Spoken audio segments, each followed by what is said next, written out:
Hello दोस्तों, जैसा कि पता है यूपी बोर्ड 2023 की परीक्षाएं प्रारंभ हो चुकी हैं दोस्तों। और पता है आपको दोस्तों 16 फरवरी से हमारा पेपर हिंदी का चालू हुआ है दोस्तों। और आप ऐसे विद्यार्थी हैं दोस्तों जो नई तैयारी हो पाई है और समझ में नहीं आ रहा क्या तैयारी करें, तो आइए हम लेकर आए हैं दोस्तों पूरा हिंदी का पेपर। आपको कैसे तैयारी करना है, किस तरीके से करना है दोस्तों। तो आपको सबसे पहले दोस्तों बहुविकल्पी क्वेश्चन में या आपको ऐसे क्वेश्चन में 10 क्वेश्चन मिलेंगे आपको जो एक एक नंबर के होंगे। इनको हम कैसे सॉल्व करेंगे देखते हैं दोस्तों। निम्न कृतियों के लेखक तथा विधा का नाम पूछा गया है। क्वेश्चन बहुत ही घुमा फिरा कर पूछे जाते हैं दोस्तों। जैसे ये कृति है, ये लेखक है, ये विधा है। तो दोस्तों जैसे रेती के फूल अर्धनारीश्वर, ये पूछा जाए इसके लेखक कौन है, तो इसके लेखक हैं रामधारी सिंह दिनकर और ये विधा है निबंध। कई का दोस्तों क्वेश्चन घुमा के पूछ लिया जाता है। ये पूछा है रेती के फूल अर्धनारीश्वर किस विधा में आते हैं, तो विधा में आपको निबंध लिखना है, ये ध्यान रखना है। ये आपको सही तरीके से याद करना है जिससे आप समझ सकें। और ऐसे भी आ सकता है रामधारी सिंह दिनकर की कोई एक रचना लिखो, तो आप इन दोनों में से कोई एक लिख सकते हैं। दूसरा क्वेश्चन की ओर बढ़ते हैं दोस्तों। दूसरा क्वेश्चन है इम्पोर्टेंट है वेरी मोस्ट, बाणभट्ट की आत्मकथा। और दोस्तों इसके लेखक हैं हमारे हजारी प्रसाद द्विवेदी जी हैं। और ये बाणभट्ट की आत्मकथा है वो उपन्यास है दोस्तों, ये ध्यान रखना। ऐसे भी क्वेश्चन आ सकता है कि हजारी प्रसाद द्विवेदी की उपन्यास लिखो, तो आप ये लिख के आएंगे बाणभट्ट की आत्मकथा। दोस्तों हमारा तीसरा क्वेश्चन है हिमालय की पुकार। हिमालय की पुकार के लेखक कौन है, तो जय प्रकाश भारती हैं और ये यात्रावत है। वेरी मोस्ट इंपॉर्टेंट क्वेश्चन है जो बोर्ड में बहुत बार पूछा गया है दोस्तों। आप पेन और कॉपी लेकर बैठें और साथ के साथ हमारे साथ उतारते चलें दोस्तों, आपको बहुत हेल्प मिलेगी। ये क्वेश्चन 101% आते हैं लगभग। खून के छींटे, खून के छींटे किसकी रचना है दोस्तों, ये भगवत शरण उपाध्याय की रचना है और ये लेख संग्रह है। और अगली क्वेश्चन है दोस्तों हमारा रसमीमांसा। रसमीमांसा किसकी कृति है दोस्तों, रामचंद्र शुक्ल ने लिखी थी और ये आलोचना है। कई बार ये पूछ लेगा आपसे कोई एक आलोचना का नाम लिखो, तो आप लिख के आओगे रसमीमांसा। और जैसे पूछ ले कि रामचंद्र शुक्ल की कोई रचना लिखो, तो आप ये लिखे आएंगे। तो दोस्तों अगला क्वेश्चन हमारा सेवा सदन। सेवा सदन देखो दोस्तों, गोदान, निर्बला, ये दोस्तों निर्बला और जितनी भी गोदान, निर्मला, सेवा सदन, ये दोस्तों प्रेमचंद्र की रचना है और ये सेवा सदन है वो उपन्यास है दोस्तों। और वेरी मोस्ट इंपॉर्टेंट क्वेश्चन है दोस्तों हमारा चिंतामणि। चिंतामणि पेपर में बहुत बार पूछा जाता है। ये रामचंद्र शुक्ल जी ने लिखा है और ये एक निबंध है। पेपर में ऐसे आ सकता है कि रामचंद्र शुक्ल का एक निबंध लिखिए, तो आप चिंतामणि लिखेंगे। और वेरी मोस्ट अगले क्वेश्चन देखिए दोस्तों, बिखरे पन्ने पंचपात्र, ये किसकी रचना है दोस्तों, ये पद्मलाल पुन्नालाल बख्शी की रचना है और ये निबंध वेरी मोस्ट हैं। ये तो बहुत बार पूछा गया है बिखरे पन्ने। अगले क्वेश्चन की ओर चलते हैं दोस्तों। एक क्वेश्चन आपको जयशंकर प्रसाद की रचना में से मिल सकता है, जैसे आकाशदीप, स्कंदगुप्त, चंद्रगुप्त और तितली, कंकाल, ये घूंघट, ध्रुवस्वामिन, ये जितनी भी मैंने लिखी हैं इनमें से एक पढ़ सकती है दोस्तों। ये जयशंकर प्रसाद की रचना है। चंद्रगुप्त, स्कंदगुप्त तो दोस्तों नाटक हैं और तितली, कंकाल वे उपन्यास हैं दोस्तों। और हमारे साथ तैयारी करते चलो दोस्तों, आपका पेपर बहुत ही मज़ेदार जाने वाला है, ये गारंटी हमारी। दोस्तों जो लिखने वाले क्वेश्चन हैं वो बहुत इंपॉर्टेंट हैं। अगर आपको 10 में से 10 नंबर चाहिए दोस्तों, तो ये क्वेश्चनों को आप जरूर देख के जाइए दोस्तों। ये क्वेश्चन कैसे आएगा तरीका सीख लीजिए आप। जैसे पहला क्वेश्चन है छायावादी। जो छायावादी युग होता है इसको हम छायावाद बोलते हैं। इसके 2 प्रमुख कवियों के नाम अगर पेपर में बहुत बार पूछा जाता है कि छायावादी युग के 2 कवियों के नाम, तो पहले कवि हैं जयशंकर प्रसाद और उनकी रचना कामायनी या लहर। ऐसे क्वेश्चन भी आ सकता है घुमा के, कामायनी या लहर किसकी रचना है, तो आप किस पे क्या लिख के आओगे, जयशंकर प्रसाद। सुमित्रा नंदन पंत, ये छायावादी युग के ही कवि हैं दोस्तों और इनकी रचना है लोकायतन और युगांत। ध्यान से सुनो बॉय बेस्ट दोस्तों। अब ये क्वेश्चन बहुत मोस्ट है। छायावादी युग की प्रवृत्तियां लिखिए। 2 प्रवृत्तियां पूछी जाती हैं, कभी के बार 4 भी पूछ लेता है 2 नंबर में। तो प्रवृत्तियों को ही दोस्तों हम विशेषता बोलते हैं। पेपर में ऐसे आएगा छायावादी युग की विशेषताएं लिखिए, ये प्रवृत्तियां। तो आंसर आपको ऐसे ही देना है, जैसे ये सौंदर्य भावना और रहस्य भावना। दोस्तों आगे मैं क्वेश्चन बताऊंगा, इनके आंसर आपको खुद छांटने दोस्तों, ये भी बहुत मोस्ट है, फंसने के चांस लग रहे हैं। जैसे दोस्तों रीतिकाल के दो प्रमुख कवियों तथा प्रवृत्तियाँ के लिखिए। तो रीतिकाल के हमें दो कवि बताने हैं और उनकी प्रवृत्तियाँ विशेषता बतानी है। ऐसी दोस्तों आप प्रयोगवादी काव्यधारा के कवि और प्रवृत्तियाँ याद करके जाइएगा। अगला क्वेश्चन है दोस्तों द्विवेद युग के दो कवि और महाकाव्य। दोस्तों ये आप खुद छांट लेना क्योंकि ये इंपॉर्टेंट क्वेश्चन है। मैं चाहता हूँ आपके 10 में से 10 क्वेश्चन सही आए दोस्तों। और पत्रिका आती है, इनमें से एक पत्रिका दोस्तों आपको मिल जाएगी सरस्वती पत्रिका तथा मर्यादा के संपादक लिखिए दोस्तों। ये दोनों पत्रिकाओं में से दोस्तों आप एक पत्रिका दोस्तों जैसे ये पूछा है सरस्वती पत्रिका और मर्यादा पत्रिका के संपादक लिखिए, इनमें से एक पत्रिका फंस सकती है दोस्तों, आप रट के जाइएगा। सरस्वती पत्रिका के जो लेखक हैं दोस्तों वो महावीर प्रसाद द्विवेदी जी हैं और ये द्विवेदी युग में लिखी गई है। कई बार पेपर में ये क्वेश्चन पूछ लेगा सरस्वती पत्रिका किस युग में लिखी गई है, तो आप टिक करके आएंगे द्विवेदी युग, और लिखने को आए तो लिखेंगे। और मर्यादा पत्रिका है दोस्तों वो संपूर्णानंद ने लिखी है और प्रेमचंद ने भी लिखी है, ये शुक्ल युग में लिखी गई है दोस्तों। ये 10 के 10 क्वेश्चन मैंने कंप्लीट करा दिए हैं दोस्तों, आप इनको एक बार जरूर फेंक के जाइए। दोस्तों हमें उम्मीद है कि आप पेन और कॉपी लेकर बैठे होंगे दोस्तों। अब आपको बड़ा कन्फ्यूजन होता है कि कौन सी जीवन परिचय याद करें, तो दोस्तों आज हम ऐसे सॉलिड जीवन परिचय बताएंगे। अगर आप इनमें से दो दो अगर याद कर ले जाते तो एक तो पक्का फंस ही जाएगा दोस्तों। चलते हैं दोस्तों, एक गद्य का जीवन परिचय आता है, एक पद्य का आता है। तो दोस्तों गद्य वाले को बोलते हैं हम लेखक, तो एक लेखक का जीवन परिचय और एक रचना लिखिए दोस्तों। ये 3 दिए होंगे, 3 में से एक करना होगा।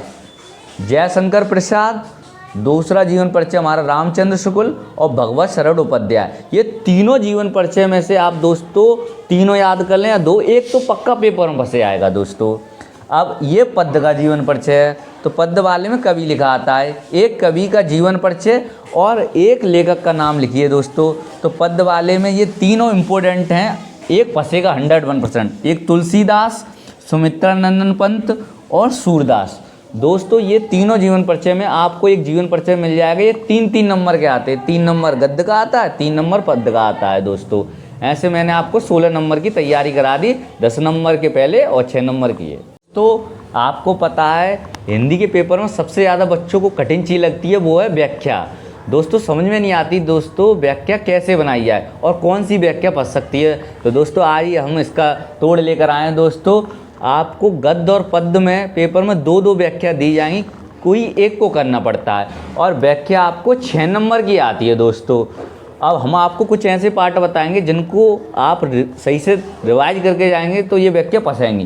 पहली व्याख्या है दोस्तों मित्रता पाठ की, ये रामचंद्र शुक्ल ने लिखी है और ये 2 व्याख्या लिखी है मैंने, आप इनको बड़े ही ध्यान से अच्छी तरह पढ़ के जाना। पहली व्याख्या का नाम है एक प्राचीन विद्वान का विचार है और करना चाहिए। ये दोस्तों एक पैराग्राफ है, इसकी आपको व्याख्या अगर ये लिखा आता है तो आप समझ जाना ये मित्रता पाठ की है। और वेरी मोस्ट है कुसंग का ज्वर भयानक होता है और उठाती जाएगी। दोस्तों ये 2 पैराग्राफ दिए हैं, इसके अलावा अगर मित्रता किसी व्याख्या में लिखी आती तो आप समझ जाना वो मित्रता नाम से और आचार्य रामचंद्र की शुक्ल की व्याख्या है। इसमें आपको संदर्भ, प्रसंग, व्याख्या और कुछ क्वेश्चनों के आंसर देने पड़ते हैं। हम संदर्भ कैसे लिखेंगे, आप दोस्तों पेन लेकर बैठें और कॉपी पे लिखें जैसे मैं बोल रहा हूँ। ये गद्यांश की व्याख्या है। संदर्भ लिखने का तरीका सबका एक ही होता है, बस आपको पाठ का नाम और लेखक का नाम याद होना चाहिए। अगर आपका संदर्भ सही है और राइटिंग अच्छा है तो आपको दोस्तों व्याख्या में पूरे 6 में से लगभग 4 या 5 नंबर मिल जाएंगे दोस्तों। तो संदर्भ कैसे लिखें, जैसे मैं बोल रहा हूँ वैसे ही लिखना आपको। प्रस्तुत गद्यांश हमारी पाठ्य पुस्तक हिंदी गद्य खंड के मित्रता नामक पाठ से लिया गया है और इसके लेखक आचार्य रामचंद्र शुक्ल जी हैं दोस्तों। और गद्यांश की व्याख्या आती तो आपको लेखक लिखना है, ठीक है जी। और ये आपको 2 नंबर पक्के हो जाएंगे दोस्तों। और जैसे हमने मित्रता नाम पाठ की 2 व्याख्या दी हैं, ऐसे ही दोस्तों 2 इम्पोर्टेंट व्याख्या ममता पाठ है, इसके लेखक हैं जयशंकर प्रसाद। ये पेपर में आने की संभावना है दोस्तों। ये व्याख्या है पैराग्राफ, हे भगवान और डॉट डॉट डॉट बना रही है। आप बुक में या मास्टरमाइंड में जाएँ, ये आपको मिल जाएगी, ये पैराग्राफ जरूर पढ़ के जाएँ, वेरी मोस्ट है। और दूसरी है रोहतास दुर्ग, और या रोहतास दुर्ग लिखी आएगी या दोस्तों अश्वारोही पास आ गए। ये दोनों वर्ड में अगर कोई वर्ड आता है तो आप समझ जाना ये ममता की व्याख्या है और जयशंकर प्रसाद की है। दोस्तों आप व्याख्या को पढ़ पढ़ के अपने भाग में बना के कुछ शब्द व्याख्या के लेते, कुछ अपने बना के लिखते हैं दोस्तों। इससे आपको 6 नंबर प्राप्त हो जाएंगे। तीसरी व्याख्या है अजंता। अजंता पाठ से है दोस्तों, इसके रचयिता भगवत सर उपाध्याय। इसकी भी मैंने 2 दी हैं। जिंदगी मौत के पंजों, वेरी मोस्ट बन गई है। ये भी आपको मास्टरमाइंड या किताब में से पैराग्राफ होगा, इसको आप पढ़ लेना। अगर ये आपको आती हैं तो आप समझ जाना दोस्तों इन पाठ से लिया गया। ये मैंने आपको एक तरीका बता दिया है कि इन पाठों में से व्याख्या आने की संभावना है और ऐसे आ सकती हैं। और अगली है दोस्तों, कितनी जीवन बरस पड़ा है नाम नहीं लेती। ये भी अजंता की व्याख्या है। अजंता पाठ की मैंने 2 इंपॉर्टेंट व्याख्या दी हैं, ममता की मैंने 2 दी हैं और दोस्तों मित्रता की भी 2 व्याख्या दी हैं। ये 6 व्याख्या हैं। आप अगर सही से जाओगे तो एक फंसने के चांस हैं दोस्तों। आप पेन और कॉपी लेके बैठे और उनको नोट कर लें। जैसे गद्यांश में व्याख्या 2 आती हैं पेपर में, 1 करनी होती हैं, उसी टाइप से पद्यांश में भी 2 व्याख्या आती हैं और आपको 1 करनी होगी। ये भी 6 नंबर की आती हैं दोस्तों।